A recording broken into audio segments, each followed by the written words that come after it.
now tuned in to the Social Intelligent Podcast. And now here's your host, the lovely Deja.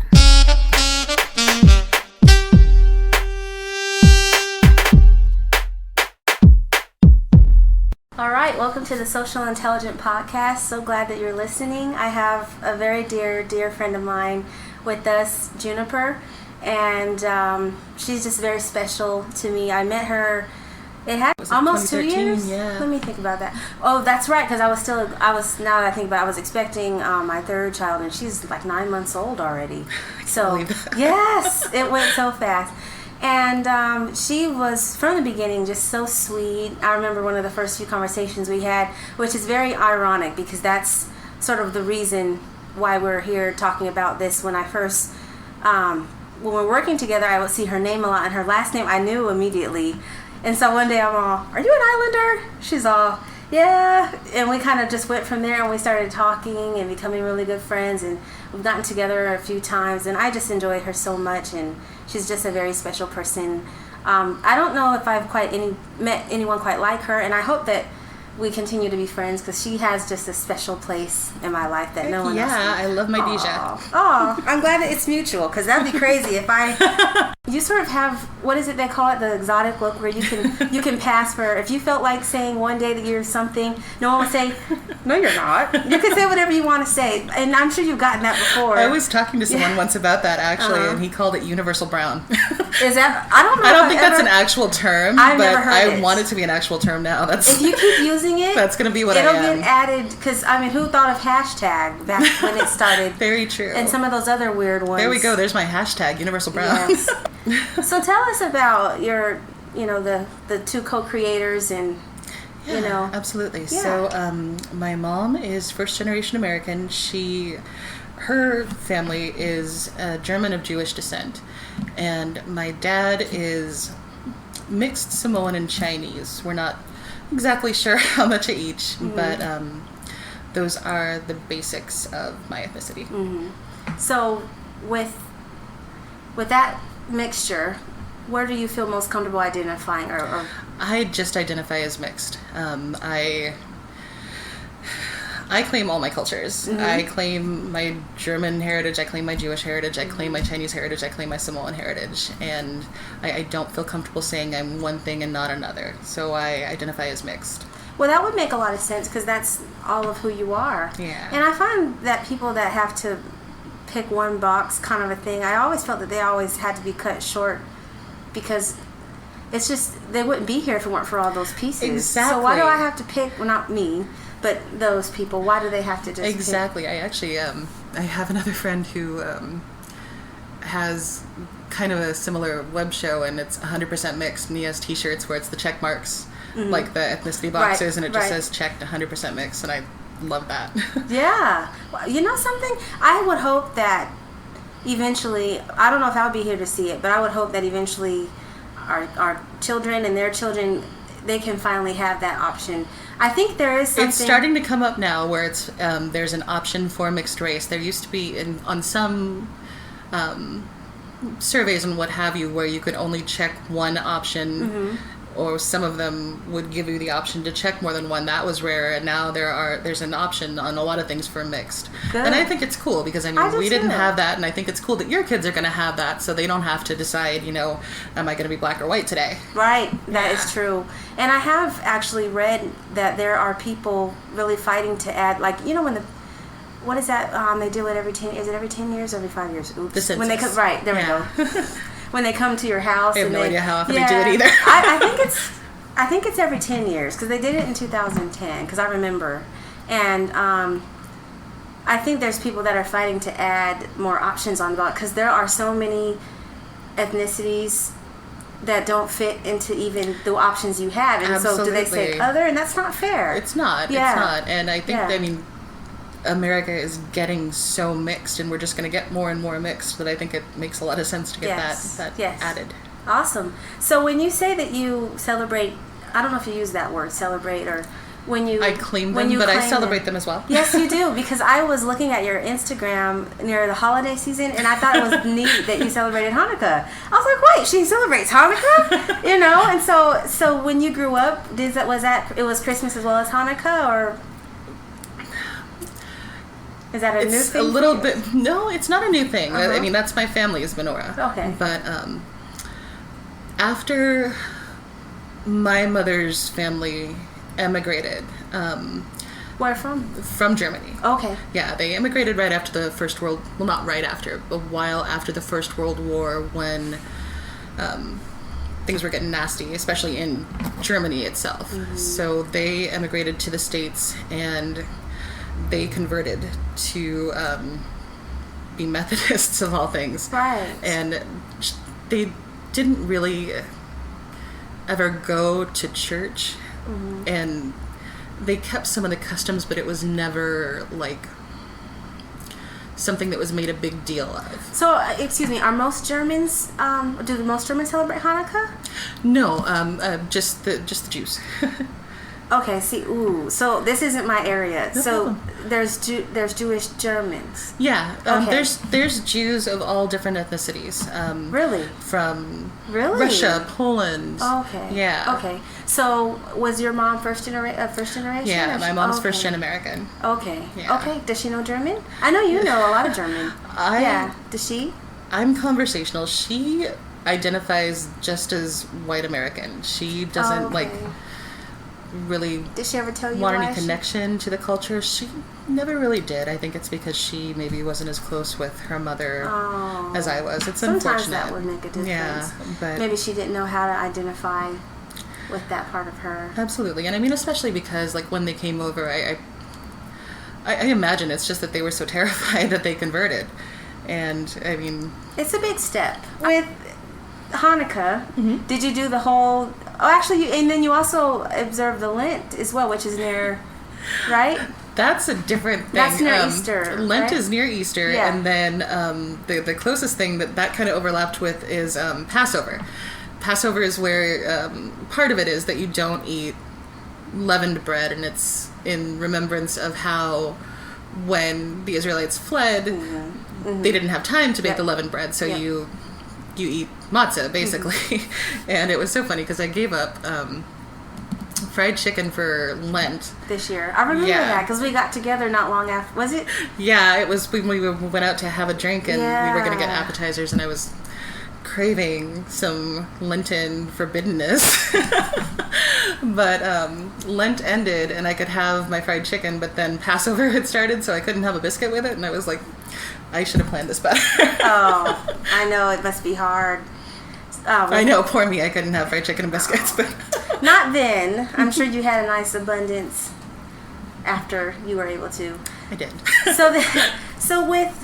Okay, now let's back up. So with your mom being first generation, and so what part of your childhood, when did you first, was it the whole time? Were you near your grandma a lot? We were. My mom, despite them having kind of a complicated relationship, they were almost always around.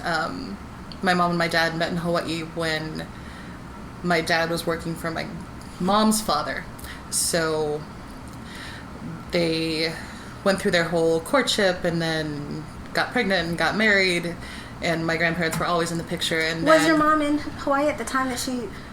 And did you hear how I said Hawaii and she said it the right way? Don't you just, when you hear people say it, is it like she didn't say it right? I really don't feel that way at all. Can't you tell when it's... You can tell when you're talking to another native, or is that even the word to use? When it's another... Like, my sister, her husband is Mexican, and so when she... Now that she's married... And she says Mexico, not Mexico. Yeah, because in Mexico. And I'm like, okay, I get it, you know. It's kind of the same thing. It's like when you say it perfectly. You say it the way it's supposed to be said. Well, I mean, I did, like, the first, I think almost 8 or 9 years of my life. I'm not really sure when it was that we moved over here, but I mean, the first 8 or 9 years of my life were over there. And so, I mean, we were very close with my mother's parents, but also my dad has a huge family. He has like 8 or 9 brothers and sisters. Wow. So, and I mean, everyone over there. And they're still over there? And they're scattered. They're New Zealand, Samoa, Hawaii. But all of them speak Pidgin. So it's kind of code switching. Like when I'm talking to his family, I speak Pidgin. When I'm talking to someone from Hawaii, like as soon as you hear that accent, you know, you start to talk Pidgin just because it's what you're used to. So hearing. is it like a seamless? Is it unconscious? You don't think about it. It just happens. Yeah. It's code switching. Yeah. So let me ask you this on that subject. Someone was telling me, because she's a first generation Macedonia, I think. It was near Greece or somewhere. I remember Turkey being near there because her mom lived in Turkey for a while. They're Albanian or something, but they were living in Macedonia, and her mom, when she was a kid, she lived in part of her life in Turkey, so she knew Turkish. And anyway, they were saying that when their mom would be talking to like her sisters, their aunts, or her grandmother, they almost couldn't follow the conversation, but when she would be talking to them, they understood exactly what she was saying, and they'd be like, how come you talk to them different than you talk to Il? Well, that was my dad's take on the actual Samoan language. When we were younger and we were surrounded by his family, they spoke a little bit to us the way they spoke a little bit to all the kids. But when we moved to the mainland, it was just my dad by himself with my mother's parents, and he never made any attempt to teach us Samoan. And we spoke to him about it later. We were like, why didn't you do that? We're the only ones that don't speak it. Yeah. And so your cousins? My cousins, they don't speak it fluently, but they speak a lot better than my brother and I ever could hope to. Yeah. And he said that he didn't feel equipped by himself to teach us, because the culture is so interdependent. You're never like entirely by yourself. There's always someone with you, and I think him being the only Samoan in the family, he didn't know how to pass things on to us. So okay, in terms of what, like language, I mean, some of the, I don't know how to I don't know how to express it. Finer points of the culture, like there's a hierarchy, and within the hierarchy you have certain roles, and we didn't entirely Are those still learn. practiced? Oh, absolutely. It's called Fa'a Samoa. Wow. Fa'a Samoa, it means Samoan way, and it's kind of the catch-all term for the culture. And there's definitely, like I said, there's a hierarchy, there's roles within that hierarchy, and I think he probably felt so overwhelmed being the only person of color kind of in our existence on the mainland that he didn't know how to show us his heritage. Right. So, did he ever feel any guilt or anything? Because you seem so sad when you're telling me that. Like, did he tell you guys I wish I would have, that kind of thing? I don't know if he ever felt really guilty about it. He did the best he could for us in so many other fronts that I don't feel like he really felt guilty about that. But I think it was definitely a regret. And I can understand that. I regret that I don't have the language, that a lot of what I've learned has been from like reaching out to my aunties on that side.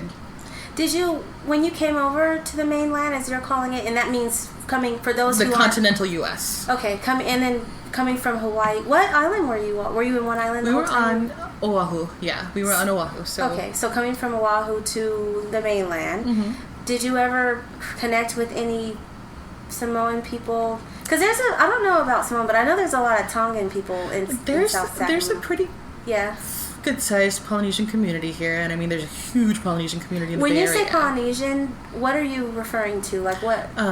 Any of the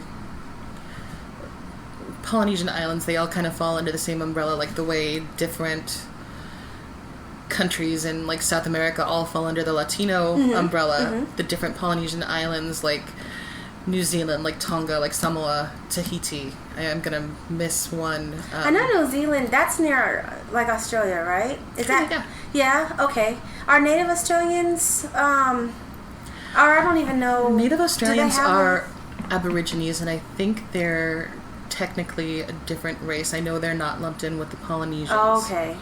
Okay. So did you ever connect with any when you were living here, when you first got here? Didn't really, and I think that has more to do with my dad. When he's outside of his comfort zone, is very much a loner. So and he also, I mean, for most of our childhood, he was working two jobs. Yeah. I mean, so he was working 18 hours a day. Sure. So he didn't have a lot of time left over to seek out other people. Sure. Did you ever? So where did you? Going back, so you were 8 or 9 when you were living in Hawaii. When you moved to the mainland, so that's elementary school. Were you one of the only?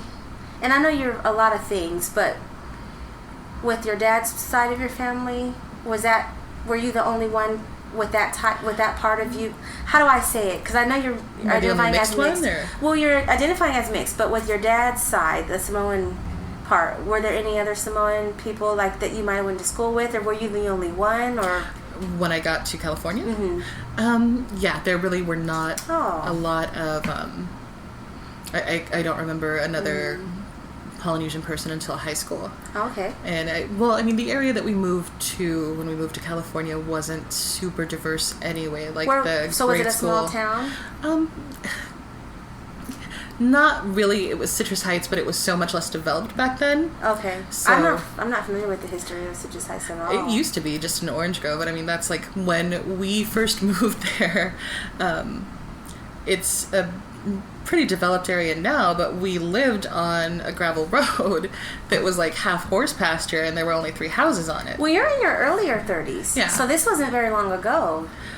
It's a lot more developed now. It's a lot more developed now, yeah. It's kind of bonkers. Must have grown a lot. Okay. Yeah, that's crazy. And then you said that your dad has lived in that area, that general area, for pretty much the whole time that he's been. So he's seen a lot change and a lot happen. Absolutely. Wow. Okay. Yeah. So then, in reference to your mom's side, with your, and her being first generation German, and did you ever have a connection with that side of your family in terms of? I did, because, I mean, my mother and my grandmother, it's so weird. They had a very complicated relationship. They were also very close. I mean, they lived, within a few miles of each other for most of my mother's life. There were a few times when she moved away when she was married to her first husbands, but other than that, she and my grandmother were always very close. And so I kind of feel a little bad for my mother, because the what she didn't get from my grandmother as a mother, I got from her as a granddaughter. I mean, my grandmother was a wonderful, wonderful grandmother to me. And so I noticed a lot, like on your Instagram, and you two must have been very close, inseparable. Oh, I just adored her. Yeah. She was wonderful. Yeah, I can tell. I mean, she's where I learned to bake, where I learned. And you can bake very well. Like, what do they call the bakers? I mean, people that can garden and have the green thumbs. Do you have a white thumb from the powder, or from the flour? I mean, you know what I mean? Like, what do they call those people? I don't know. I'm terrible with gardening. Well, I just was, because they get to be, I have a green thumb, Well, I don't know what they call you if you're just having a knack for baking. You are a good baker. Thank you. Yeah. So, with you being so close to her, you must have. Did she teach you anything about back at home in Germany about Absolutely. living there? She's where I started to pick up the language. Yeah. The German is my only real foreign language that I'm conversational in, and that started with her. Now, that's a tough one. I've heard it. It sounds. It's like, whoa. It's like, I can't even. Well, it's a lot. English is actually rooted in German, so it's easier to pick up than you'd think. Yeah. Oh, wow. It's a Germanic language with some French influences, but it's easier to pick up, I think. So aside from the language, did she ever, tell you stories about because she grew up there, right? Yeah. Did she tell you about what it's like living in Germany? Have you been back to Germany before? I have not. No. Did she tell you a lot? She did. Yeah. I mean, I was very, very lucky to get that part of my heritage from her in the way that my dad didn't feel that he could do. So I was very lucky to get that, and that's why it was kind of odd growing up, just because I had her to guide me in that, I felt closer to that side of my heritage, and I definitely do not look German or Jewish for that matter. Well, I mean, but it doesn't always matter. Well, no, it doesn't, but I mean, like, when you identify as one thing and the world perceives you as something else, that's where the conflict comes in. That is true. Yeah. That is true. And I mean, I still get that to this day. Like, people look at me and assume that I couldn't possibly be Jewish, or they'll doubt my street cred.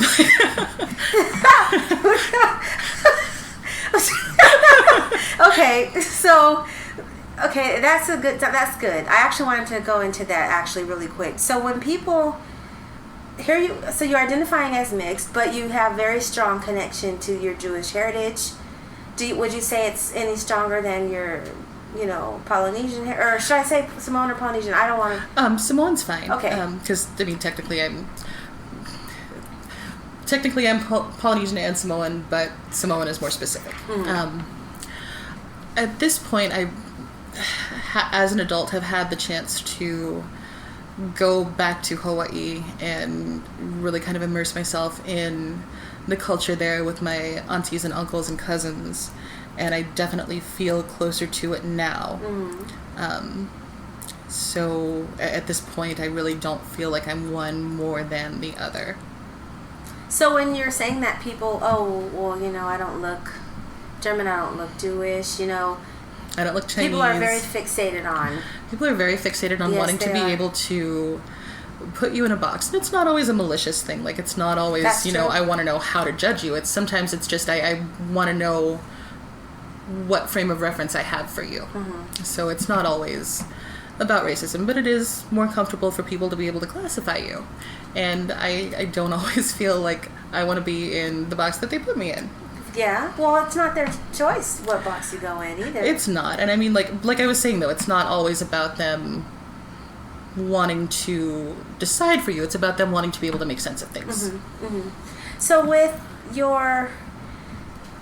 what would you say has been the most difficult then, being a mixed person as you're identifying and having so many areas that you're very connected to your German heritage, you're very connected to your Samoan heritage, and what would you say has been one of the most challenging aspects, especially with, I don't know so much about in Hawaii, maybe you can talk about that, but I know here on the mainland, there are people who, as we kind of talked about it just now, you don't look like it, but even beyond what you look like, just being welcomed and accepted into a particular group.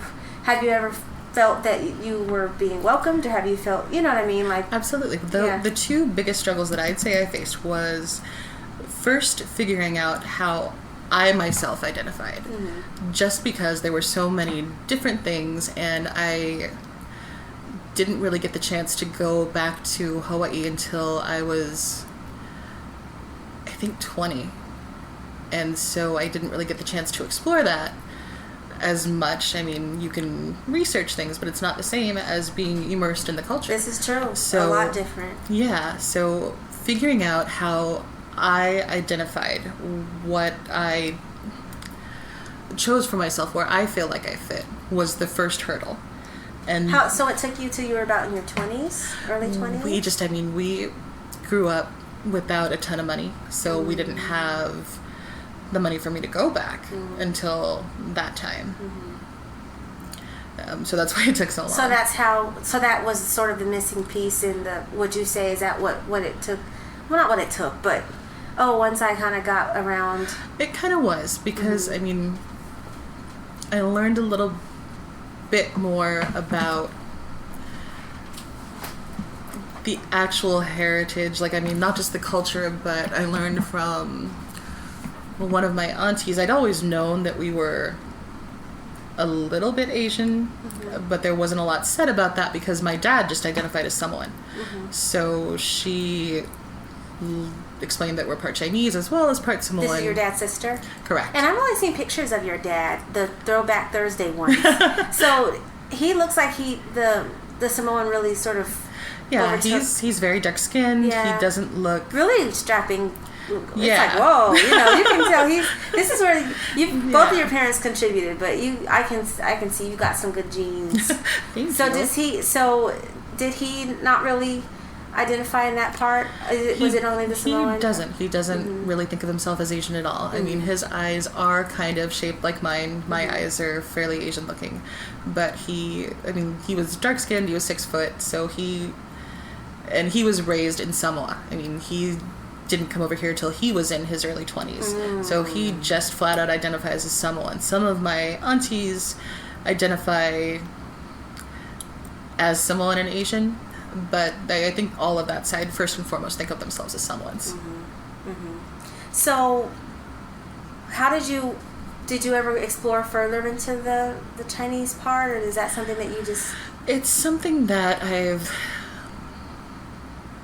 had Chinese friends, and to some degree, like, I'll say, like, oh, I'm part Chinese too, and they'll kind of... Oh, no. Really? Well, they'll be fairly accepting. That's not like they're gonna... Well, I mean, that's not always the case. Like, there's a lot of...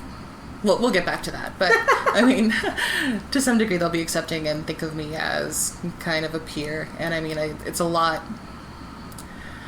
I feel like it was a lot easier to kind of look into Chinese culture, especially here when we have such a large Chinese population. We do. Yeah. To look into that. So I do feel connected to that as well. So when you started growing up and trying to find where you fit, did you ever have...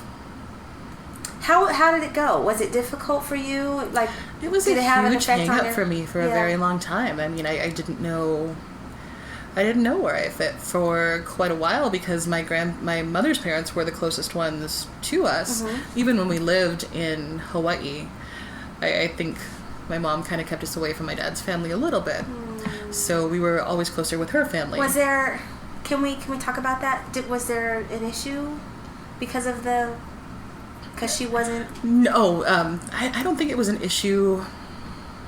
For those who... Not because of, like, racist reasons. Yeah. Well, not outright racist reasons. I think she felt very uncomfortable in that culture because, as a white woman who just identifies as American, I don't think she'd ever had the experience of being the odd man out.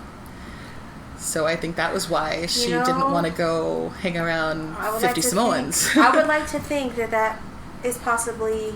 Like, white privilege is a real thing. And even if you aren't... That's true. Regardless of your class necessarily. Exactly. It's not about being rich, but that's very much a real thing. Well, and I think that was an eye-opener for my mother as well, being a white woman who just identifies as American. I mean, she's got red hair and green eyes. She just identifies as American. She doesn't even think of herself as Jewish. Like, she'll say, oh yeah, I have Jewish roots, but she doesn't think of herself as Jewish. Yeah. So having brown children and finding out where privilege stops, I think that was an eye-opener for her too. Because at that point, it's her children that are experiencing that are being othered or discriminated against. With a white mom, was it ever difficult for her to... Was there anything you might have brought up with your mom that you might have... She just has no concept of her kids as... Like, I think... From a rational standpoint, she knows that we're mixed, but I really think that because we're her children, she just thinks of us as white kids. With a tan. Well, you are part white. Absolutely, and I don't deny that part of my heritage, but I don't think she really sees us as mixed people. That's not how society would... And that's not at all how society would see it, but I think in her mind, because she's white, we're white. You know what? I was actually watching... This was a really old interview that... Halle Berry did on Oprah. She had been on Oprah several times throughout that, what was it, like 25 years or something. And she was just kind of breaking out into being a really successful actress and finally landing some roles. And she kind of was talking about how she felt like there were finally some barriers coming down. A lot of roles weren't really written for black women. Now she finally had a chance. And she, Oprah asked her... how her mom felt about her, because her mom wanted her to go to school or something, and she decided she wanted to be an actress. And anyway, she when she finally started to find success, she said that her mom just begged her to find another black woman that she could trust in the industry, that she could sort of confide in or ask for advice, or just to kind of maneuver, because she started out really young, in her like 20s, I think, and she said that her mom told her flat out, I am your mom, but I'm white. I can teach you how to be a woman. I can't teach you how to be a black woman. And that makes sense. And she said that was probably one of the best pieces of advice her mom ever gave her, because it doesn't matter how much money you have. That's just the way it is. Very true. Very true.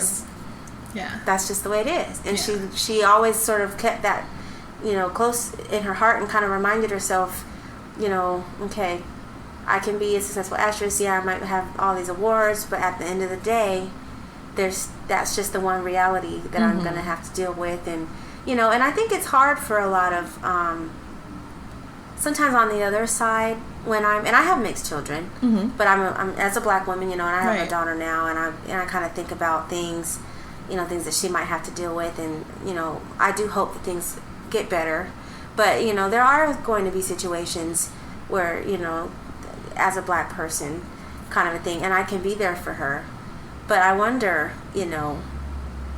about, my husband, he's got 2 black sons, Yeah. Absolutely. And it's hard to put into words, but I think you might follow me. Absolutely. Yeah. And for him, it's going to be hard for him too, because not just the way black people are perceived, but the way black men are perceived. People think that they are such a threat just for being black and being men, and most people are not conscious of their privilege. And as being white and being a man in society, he is one of, in America, the most privileged classes, even if he came from poverty. So for him to have black sons, it's not going to be something that he's going to automatically understand. No. And he loves them so dearly. I'm sure he's going to rise to the challenge, but it's going to be a learning experience. Yeah. We've talked about it before. We've had endless discussion. I don't think there's really a stopping and starting point. It's just kind of it's just like a revolving door. I think that's so important as an interracial couple raising mixed children, for that to be an involving conversation, not just something that you talk about once and then when they're 16 and stuff hits the fan to be like, let's talk about this again. Yeah. So I think that's great, because I don't think my parents ever had that conversation. Well, I don't think a lot of people really think to talk about it if they don't think that it's like bless her heart, your mom didn't. I don't think it translated. Because she was so secure in her privilege. What do you think you're going to tell your kids about? Are you going to tell? I mean, I'm sure you'll share it with them, but what do you think of that? With my kids, just because if I do wind up having them, just because my dad was so reticent and he felt like he was so out of his element, it took me such a long time to come to terms with all of my ethnicity. So I plan on, if I have them, letting them know from the beginning, this is everything about my side. This is everything that I have to give you. And I would hope that if I do have them, that their father would feel the same way about his side. Yeah. I mean, and I would think too that when kids know who they are in every aspect, their ethnicity as well as just even a religion of some sort, if there is one. I know that a lot of people practice one, but I think they are just so much, they just hold their heads up a lot higher when they know who they are. And it's so vital to have a sense of who you are. And in some cultures, especially Chinese culture, there's a stereotype that mixed people are crazy, and I think that's where it comes from. Crazy, like as in mentally missing ill. a couple? Yeah. And I think that that's... Asian people? No, wait. Asian people think that mixed people are mixed as in, like, what kind of mix? Like black and white? Asian and whatever. Just... Really? Yeah. Why? I really think it's just because of all these mixed kids trying to figure their stuff out. I mean, I know it... Figure out what stuff? Their identity. That doesn't make them crazy. It doesn't make them crazy, but it can lead you to... some, I don't know, maybe not the greatest choices to find out. Did someone tell you that, or did you read that someplace, or? It's a pretty well established stereotype. I have never heard that one, but maybe because I have no connection with. No, I'm not. Yeah. No, I'm not. Oh, no. Well, and I mean, I think that's where the stereotype comes from. Like, I know for me, it was really, I kind of glossed over it, just said, it was one of my biggest hurdles, but finding my identity was huge, and it was a big issue for me. I felt like a big blank. How did you find, so I know you said when you went back, when you finally were able to go back, but along the way, before you were able to go back, what other lengths did you go to connect with? I tried on so many different identities just because I didn't know where I fit in. And I mean... Like how so? What were you doing? Oh, you don't have to talk about it. No, it's just, it's hard to kind of sum it up. Like, I mean, I didn't have a central identity. I wasn't... The only thing I've ever, like, consistently felt like I always was female. And so, other than that, that's helpful. 'Cause that's absolutely. That's one thing squared away. Yeah, because that's even something that people struggle with. Absolutely. Or actually, gender identity. But so other than that, I mean, like, I knew what the pieces were, but I didn't relate to them yet. So it was like, these are the building blocks, but I don't know what to make of them. So I would try on different ethnicities, and I mean, people... Like which ones? Like, for a while, for the longest time, I really only felt connected to my German heritage, because that was what I was with the most from my grandmother. Yeah, that's kind of a natural thing. Yeah, absolutely. Yeah. But I mean, being in this part of the world where I'm brown, and especially where people seem to think I'm Mexican all the time, like, people want to assign ethnicities, so... They think, oh, really? Yeah. I don't know if you've ever told me that before. So people think I'm Latina all the time. Really? Like, if I go to the farmer's market, they will speak to me in Spanish right away. And what do you say? Lo siento, no hablo. Yeah. Yeah. But, yeah, I think I told you, people always think Frank is Hispanic. I don't tell this a lot, but people think my mom is Indian all the time. Really? Oh, all the time. I mean, like, they'll even, like you said, they'll start... Yeah, speaking to her in Hindi. She's like, no. Anyway, the guy and his wife always thought that we were mixed with Indian, because they kept asking, where's your mom from? Where's your mom from? What's your mom's name? Because I think they have such a kind of close-knit community. They kind of connect to each other. And what's your mom's name? And I was just like, I kind of wondered why he would ask that question. Finally, his wife came out and asked, is your mom Indian? And we were like, no. And that was the first time anyone had asked us about it. My mom said for most of her adult life, people would always think that. And she's not, I'm not sure why. She looks like a black woman to me, but she's my mom. I mean, I don't look at her any different. I don't see her any different than I always have. But there have been people that have wondered if, and I don't know, I guess there's just some people that can kind of say, like, I've told you a billion times, when you have long black hair and brown, kind of brownish tan skin, there's a couple areas that you can kind of fit into. But it's interesting that people they just start talking. No. Well, I mean, context, we are in California, so that's true. Yeah, very diverse place. And I mean, also there's a lot of people from Mexico here, so it's especially Southern California. Yeah. And it's so funny because actually, the first time that I was ever on a plane by myself, my grandparents had moved back to California to LA before we did. So I think I was probably 8 or 9. I mean, I was pretty young. And the first flight that I ever took was to LA. And even at that age, I was sitting in my seat and I had my ticket in my hand, and some guy comes up to me and goes, because he found a ticket and he thought it was mine, and he goes, I bet your name is Maria. And you're all, not even close. That's funny. That's really funny. Yeah, so it started early. So, going back to the mixed people or crazy stereotype, any other stereotypes that you might have experienced over the years as a mixed person, or as a Polynesian, or as a... Well... Good ones, bad ones? Well, I don't... There are stereotypes that on the surface are good, like in both Asian and Polynesian cultures. If you're mixed with white, there's a stereotype that those people are beautiful.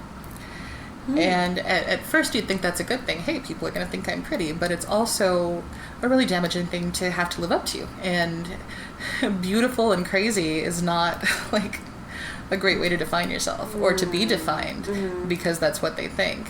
And it's just funny the way people see you. Like when I go to Hawaii and see my dad's family, Samoan hair is very extremely curly. It's not quite African curly, but it's close. And so Really? yeah, it really okay. is. Yeah. And so for my mom's family having stick straight hair, mine's wavy, but it's not curly. But when I go over there, like they'll tell me, you look so white and you're so pretty, and it's like, You look so white and yeah. you're so pretty. All in the same. and that's what upsets me about it, because it's not like you're Are they pretty. darker? Are they? They vary, because I think there's some variance in how much Asian some of them have, but that's kind of a long story. But it does The Asian vary. keeps coming up. Well, it's kind of the question mark on that side. Really? Yeah. Okay. But okay. so some of them are pretty dark, not quite as dark as my dad, but pretty dark. And I'm on the lighter side of the spectrum. And so I know they mean it lovingly, but I don't take the compliments with any seriousness at all, because I think it's hurtful that, not necessarily to me, that they obviously think that the parts of me are beautiful or the parts that are more white. And I think that's so sad. White not as in complexion-wise, or as the in... fact that I'm paler, the fact that my hair's straighter. I mean, some of the similar things that people are going to think are beautiful about your kids. And I think that's painful, just that because, not that's necessarily what you for me, mean. but I think it's so sad for them that the parts of me that they're thinking are beautiful are the parts that are different from them. Yeah. And I think that's so sad. Yes, I mean, I agree with you. my family are beautiful, beautiful women. Sure. But they think the parts that are beautiful of me are the parts that are different from them. And I think that's really sad. Yeah. Wow. Kind of reminds me of the black group, where people are so fixated with mixed kids. And I've told you a billion times, I did not wake up one day and say, something, I'm going to find a white guy so I can have mixed kids. Exactly. Absolutely not. But there are people that do. So many people. I don't go and brag about my mixed kids. I don't go out of my way to tell people. In fact, I hate even talking about it sometimes, because people, I've heard, mixed kids are so cute, and and it isn't always necessarily black and something else. I've heard, even speaking of Asian and white, I told you the other day that I had actually, I don't know where I heard it or saw it, but they were saying that, a Caucasian male and an Asian female is the most common. I always thought it was black guy and a Caucasian woman. Women that are Asian and white are, really exotic, they're really beautiful, this and that, and I guess they can book a lot more jobs if they're modeling. And there was this whole thing I was reading Asia? about. Oh my God, absolutely. Yeah, because they look different. It's so hard in Asia to see like a entirely Asian woman, or even men. I mean, I know someone who's a model in Asia, and he's mixed as well, and you can see the mixed traits. Asian. Yeah, white Asian. Yeah. And it's just, there's so much whitewashing in the media over there for models. That are white and... Yeah, they don't want to see a full Asian person, and it's sad. Yeah. Yeah. Wow.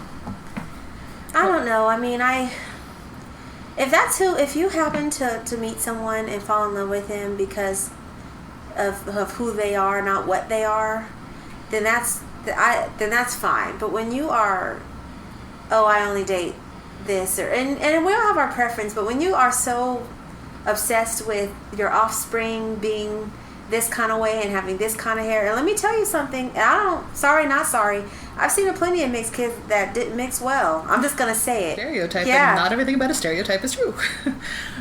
And that's another thing, that objectification of mixed that was also kind of an eye-opener for me, growing up feeling, when I was very young, closer to my white side. I didn't realize how much not every white man, but how much mixed Asian Polynesian is objectified as exotic. And exotic used to really, really bother me because it's a very othering word. It's something to set you apart from the main thing. But I didn't realize how much yellow fever was a real thing until I got... Yellow fever? I've heard jungle fever. Is that similar? It's the same thing. Why do they call it yellow fever? Because of the stereotype of... Well, not the stereotype, but Asian people being yellow. Yeah. Yeah. So yellow fever is when you... When people fetishize, basically, behind Asian women. Yeah. Okay. That's a new one. Yellow fever. Yeah. Oh, whoa. It was new to me, too, until I was like 13. There were a lot of Samoan and Tongan. Actually, I think Tongan was the main. But those girls and those guys, I don't know if they were all related or what, but they were like just so, they were so very close. clannish. And they were very territorial over their boys because all the girls were like foaming at the mouth. Because we had this thing called Multicultural Week. They were called Pride of Pacific. The Tongan, Samoan, Hawaiian, but there weren't very many Hawaiians. No. And then there were a couple other people from Fiji. But anyway, they were called Pride of Pacific. And each day... Fiji is the one I forgot earlier. Yeah. Thank you. Oh, it's okay. Anyway, Pride of Pacific did... Because each day you had your own day, and at lunchtime, you know, you could buy food, and they would bring food, and then you could do... They did different dances, and it was the coolest thing when the guys... did the thing where they do chants and the haka? You know what I'm talking about? Yeah, I don't know what it's called. And the they Maori had haka? Yeah. And they had like no shirts on, and it was like we all wanted front row seats. It was, and all the I remember all the guys were on the football team. They also played rugby, and they were just like. That's and they how really so many of my male cousins got their scholarships for college, just playing football. Yeah, yep. And I remember them being really just good guys. Just good. They never got into trouble. They weren't really the bad kids, like, but they just were like, you know, and they were just respectful, and they just seemed to really love their family. They loved their mothers. They just had something. There was something there. There's such a strong culture for reverence for elders. Yes. And it's also, in a lot of Polynesian cultures, there's also a very, very strong tie to either the Catholic Church or the Mormon Church. The Mormon Church was one that they were all very, very Mormon. Yeah. Not forceful about it, but if you asked them questions, they would tell you. And it was, I think I told you this story. There was a guy, he was Tongan though, a guy that, I was like 14, I was in 9th grade, and you know, he liked me, I liked him too. We really liked each other, but it would have never worked out. He was really, really Mormon, and I'm not. But I remember, and he went to a different school, and it kind of was, at that age, it kind of doesn't work when you go to 2 different schools. But I remember him, you know, kind of telling me, oh, you know, Mormonism is the true religion, and he kind of would start telling me about it, and I just was like, oh, don't worry about that kind of thing. But it was just such a part of him, and that's fine, because, you know, ideally, it should be a part of you, and it should, not that you should be so forceful, but at the same time, it is a part of who you are, and you should celebrate it just as much as anything else. And I remember his sisters and his cousins, you know, they were kind of, you know, oh, you're talking to my cousin kind of thing. I guess just making sure that I was a good person. I don't know. Yeah. I remember that well. I remember that very well. But like, going back to what I said about my dad, like, not feeling comfortable passing culture on his own, Polynesian cultures are very interconnected. Like, families are tight, even cousins. So, it does not surprise me that they were scoping you out. They were. And the girls... I remember a lot of them brought cousins as prom dates, as homecoming dates, and they had plenty of girls that they could have took, but they wanted to bring their... Oh, they didn't want to. Their parents wouldn't let them date. Oh, is that what it was? Yes. Oh, I'm sorry. See? I don't even know what I'm talking about. I'm sure they would love to have brought other girls. We would pass out our pictures, like, you get your pictures back and you would hand them to your friends. Oh, this is my cousin. And the girls were gorgeous girls. And it's like... Same with the guys, and it was like they could have took any girl they wanted to. They were football players, big, strong, really good looking, but they just, you know. It might be a little different for the boys, but I mean, my girl cousins, they had cousins take them. Yeah. So they were spared the embarrassment of having their brother take them, but it was going to be their cousin, or they were going to go alone. Yeah. Wait. That's not funny, but I should try that. Gabriella, 15 years. Yeah, I already know who's taking her to prom. So it was either they take their brother or their cousin, or they're going alone. Those are 3 options. Well, and I mean, going alone even actually would not be allowed Because they wanted someone to watch them. Exactly. Yeah. One of my uncles is very strict and adheres very rigidly to both the Fa'a Samoa and the Bible, and that's kind of like a deadly combination. So like they were. Say that the first one again. Fa'a Samoa. And that's the Samoan way, the Samoan culture. Got it. But there's a specific set of my cousins who were not allowed to so much as pluck their eyebrows or shave their legs in high school. Oh. So they got to get prom dresses, but I mean, one of them, I don't know why she didn't have a date. She's a gorgeous girl, but they all are. They wound up. It was my auntie and uncle took her out to dinner in her prom dress, and I don't know if she even went to the prom. Yeah. Oh, they must be really strict parents. They were incredibly strict. Yeah. Incredibly strict. Is this more strict than normal, or are they all just as strict? I feel safe saying that in general, Samoan parents are probably more strict because of the Fa'a Samoa and because there's such a strong tie to either Catholicism or Mormonism. So, did you have any Mormon family members? Was your dad also Mormon? Or? No, they are Catholic. Okay. Yeah. Oh, okay. Yeah. So it's either Catholic. So those are the 2 main. Those were pretty much the missionaries that came to the islands. Oh, just the Mormons or the Catholics. Yep. Okay, so that's how I always wondered how they, because I thought that's kind of out in the out that way. I was like, somebody had to go out there, I suppose, and oh, missionaries get around. Yes, they do. That's their job. Yes, they do. That's exactly it. Wow. So, and we can, we as we're wrapping things up, and thank you for sharing. Thank you so much. I just learned so many things today, and I'm so excited to learn more about it. We have to talk more about this. So when you are have you, now that you're a little older, you've been in this area a little longer, are you connected to any, community? Are there any Samoan people that live near you, or do you hang out with any, or? I'm sure there are Samoans around. I don't feel the need to seek out that culture anymore because... Really? Yeah. Would you have a problem with that if... No. I mean, to be fair, on the flip side, I don't feel the need to seek out Jews or Germans either.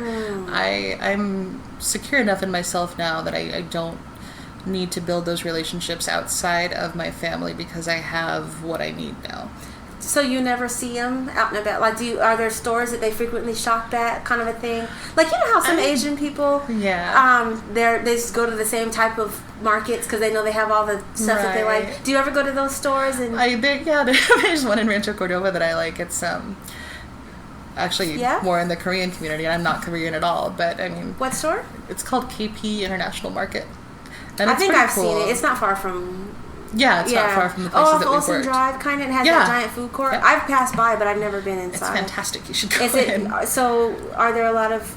Do they have, like, a section for Polynesian? They have a really small section for mostly stuff imported from Hawaii, but they have other things, like they have... sometimes they have fresh taro leaves or fresh banana leaves, and they have a really great selection of lots of different things. How do you prepare that? Banana leaves. Is it like a green, or I'm sorry to sound. Oh, it's okay. No, they're huge giant leaves, and from a tree, from the banana tree, and they're usually just used to wrap up stuff, like meat or fish. How do you cook it? You kind of steam it. So you don't eat the leaf? I've never seen anyone eat the leaf, but I'm sure it's possible. Sorry. That's okay. Taro leaves are something that they would cook more like a green. Like they would wrap things What grows up. on a taro? Taro is a root vegetable. It's like a potato? It's the potato of Samoa. What does it taste like?